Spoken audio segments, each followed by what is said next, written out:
On this year's National Park Tour, we're staying in a lot of campgrounds inside the parks. And today we're going to be sharing some advantages to camping inside the parks, plus some tips and tricks for how to score campsites, and a few of our all-time favorite campgrounds inside our national parks.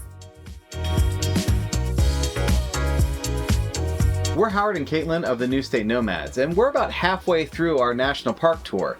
Some of our favorite camping memories have been from inside the national parks.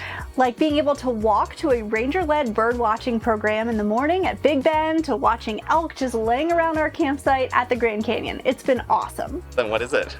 Another one. We were so busy looking at this one, I turned, and they are just camouflaged amongst the trees and the shadows. So let's talk about some of the advantages on why you should camp inside the national parks. They kind of fall into 4 categories. Biggest one is time savings, location, amenities, and then special programs. When you camp inside a national park, you've just saved yourself all that time of the long drive to enter the national park.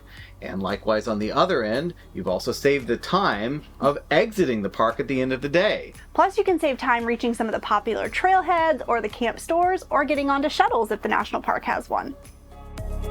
And speaking of location, this is one of the major advantages to staying inside a national park. Think of it as almost like a head start to hike a trail, to get to a trailhead and find that primo parking, talk to a ranger at the visitor center, and more. And sometimes you can even start a trail right from the campground.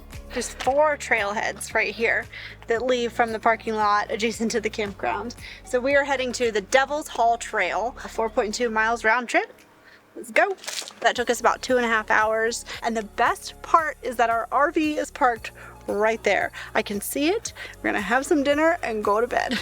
Since you don't have to drive, your RV, car, or bike can stay at the campsite, and you don't have to compete for those coveted trailhead parking spots. I think that's a win-win. Some of the largest campsites that we found in our travels are in national parks. Look at the size of the spot. They're combination RV and tent sites, so there's plenty of space to pitch a tent or set up your camp chairs. A lot of them have fire pits and picnic tables and even bathhouses nearby. And most of the time they're adjacent to the visitor center, and they even have an amphitheater too. Yeah, have you noticed that many national park campgrounds have amphitheaters? That's where ranger-led programs are frequently held. Topics and times can vary by season, but they're always just a few steps away. These programs are open to the public, and we were recently in Capitol Reef where we could just walk 2 minutes down the sidewalk to the amphitheater and didn't have to worry about finding any parking to attend the program. Full hookups inside of a national park? It can happen. Now, campgrounds do vary on their services.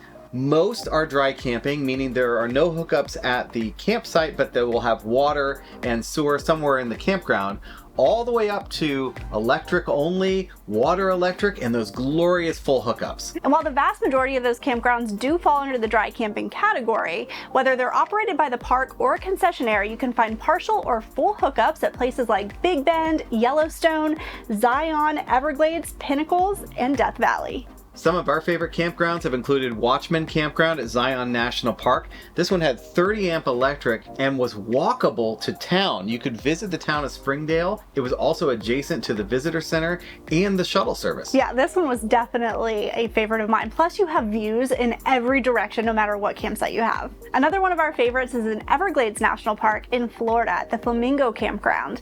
This one has a combination of some dry camping and then also electric only sites.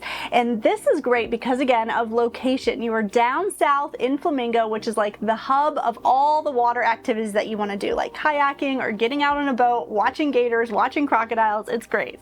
This third recommendation might be a little controversial because some might say it's a parking lot.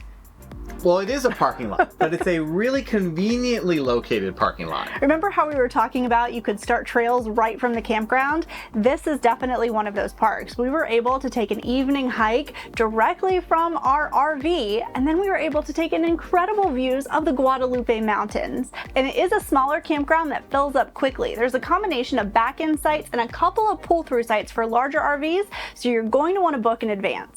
And speaking of booking, Caitlin, how do we do it?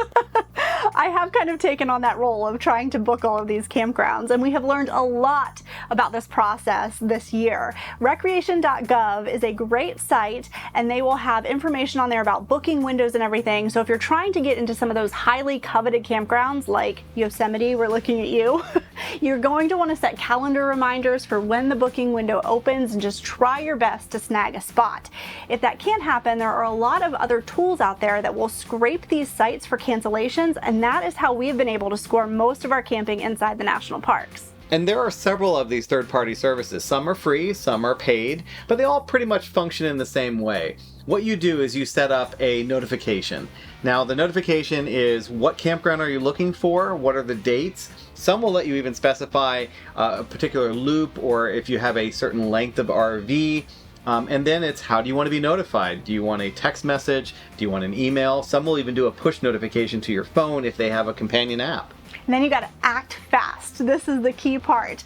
I have definitely missed out on great campsites because I didn't have my phone nearby, so it is a little bit of a game and you just hope that you get lucky with snagging that cancellation, but it is such a rush when it does happen. I've come to you and I've been like, guess what I got?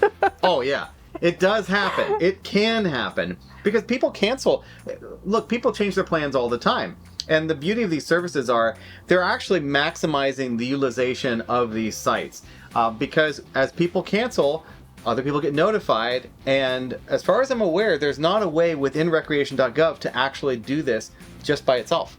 Well, we still have a lot of national parks and national park campgrounds to check off of our list this year, and we can't wait to take you along, but we want to know, what are some of your favorite national park campgrounds? Yeah, drop them in the comments below, and thanks for watching.